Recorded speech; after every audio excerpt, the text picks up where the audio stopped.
ஞானிகள் இத்தனை பேரும் இறைவன். எப்படி? தன்னை தோற்றுவித்த இயற்கை கடவுளை அறிந்து அதே இயற்கை கடவுள் துணை கொண்டு மும்மலத்தை வென்றான். தோற்றுவிக்கும் போதே மும்மலத்தோடு சேர்த்து தோற்றுவிக்கும். தோற்றுவிக்கும் போதே காமதேகத்தோடு சேர்த்தான் தோற்றுவிக்கும் இயற்கையின் அமைப்பு. அதே இயற்கையின் அமைப்பை கொண்டே மும்மலத்தை உடைத்தெறிய வேண்டும். மும்மலமாகிய மலைச்சல சுக்கரத்தை உடைத்தெறிந்தால் அவன் இறைவன். அந்த இயற்கை எந்த இயற்கை நம்மை தோற்றுவித்ததோ, எந்த இயற்கை கடவுள் நம்மை தோற்றுவித்தானோ அவன் தயவை கொண்டே மும்மலத்தை உடைத்தெறிய வேண்டும்.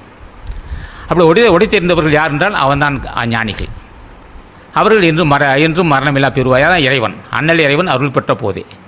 அப்போ இறைவன் யார்? முற்று பெற்ற முனிவர்கள் தான். இப்போ முற்று பெற்ற முனிவர் ஆசி பெறுவதற்கு என்ன வேண்டும்? அதை கற்றுக்கொள்ள வேண்டும். அது என்ன கல்வி? இதுக்குரிய கல்வி இருக்கண்ணா. இதுக்கு போய் பெரிய பட்டதாயாகணுமா?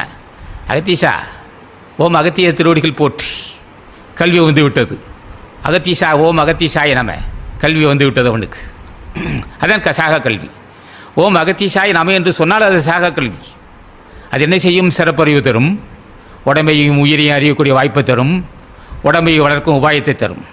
உடம்பையும் உயிரையும் வளர்க்கும் உபாயத்தை அது தரும். அந்த நாமஜபம் பாவத்தை பொடியாக்கும். எல்லா நன்மையும்